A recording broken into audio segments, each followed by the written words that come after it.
Before the video starts, I'd like to just say, this is not my story, I simply narrate it.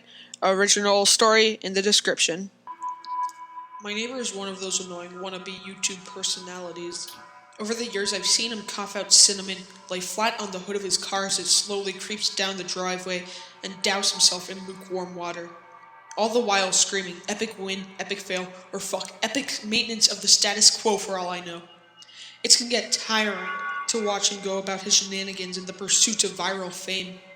So when he knocked on my door the other day, told me he was going away for a few weeks, and asked me that I get his mail, honestly, it was a relief.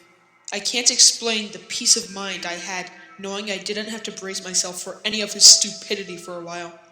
I was always afraid his stunts would wind up bleeding over into my life.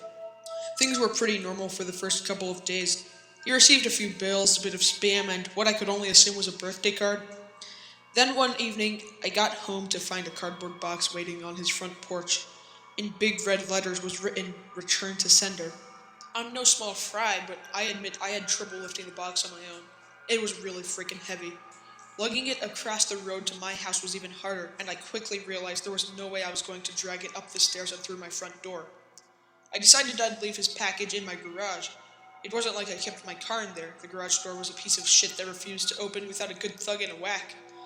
It was less trouble just leaving my car in the driveway than it was to fight with the garage door every morning and night. In hindsight, I should have left the package down when I struggled to open the tricky door, but you know how it is when you have a good grip on something. No point in setting it down if you don't have to. It was as I kicked the door for the third time that I lost my grip on the package and it fell to the ground. I heard a light crack inside. Shit, I cursed. I hoped I hadn't broken anything important, but I figured I just wouldn't tell my neighbor about it and let him assume that the break happened en route. Hands-free, I finally managed to get the garage door unstuck, and boy did it screech and protest as I rolled it up and over me. I dragged the box the rest of the way, sitting it in the corner for whenever my neighbor would come back to claim it, and then I forgot all about it. Until a few days passed, that is.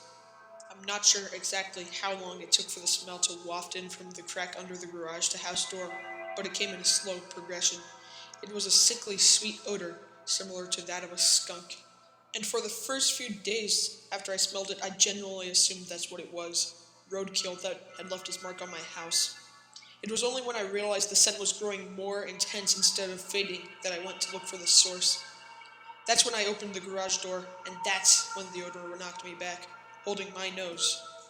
The culprit wasn't hard to identify. The only change in my garage was the box in the corner. I remember thinking it must have been one of those meat of the month subscription boxes.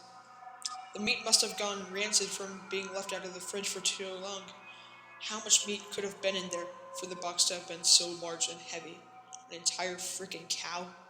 I covered my nose as I approached the box, a pair of scissors in hand. I probably wouldn't have needed them to open it, as it had become soggy enough at the bottom to poke through with a finger, but I wasn't about to poke my finger into spoiled meat juices. That soggy bottom was the reason I had to open the box in the first place. If I tried to drag it out whole, everything would spill onto the floor.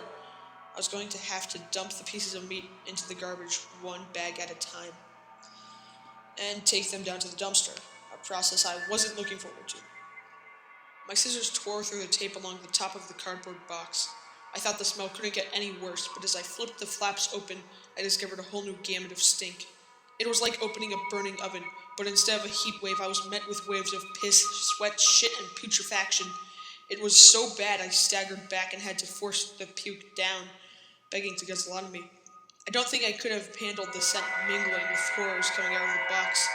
I'm not ashamed to admit I ran out of the door for a breath of fresh air, but in the short time I'd spent in the garage, the smell had become so ingrained in the fabric of my clothes that it clung to me like a shadow. Nothing I tried could keep the smell out of my nostrils. Not air fresheners, not a face mask, not 3 showers and a change of clothes.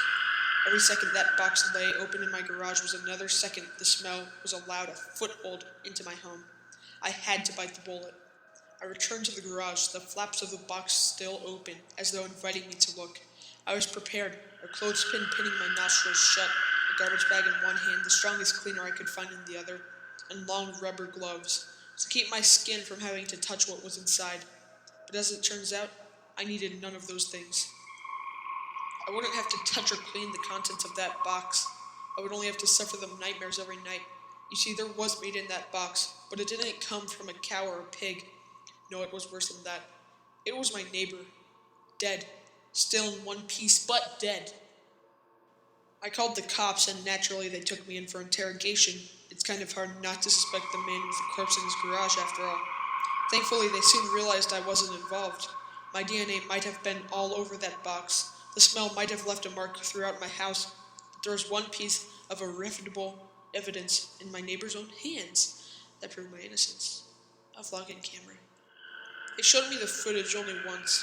I'm not sure if they were allowed to, or if they felt so bad for me that they figured it couldn't hurt. Either way, I saw it. My neighbor was sitting in the box outside of a shipping facility, laughing as he told the world how he's going to mail himself across the state lines. He'd brought pee bottles, food, a pillow, and a few flashlights. His friend, a guy I'd seen at his place several times to help with his stunts, closed the lid and presumably dropped him off for shipment.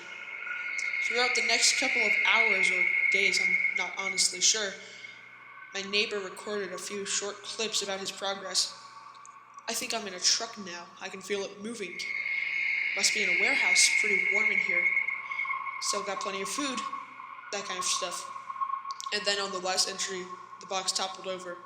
He broke his neck, and that was it. The camera recorded until either the memory card got too full or the battery died. There's one thing I didn't tell the police after they showed me the video. One thing I heard on the footage that would haunt me to this day. Just after the tumble that broke his neck, I heard the familiar screeching sound of my garage door.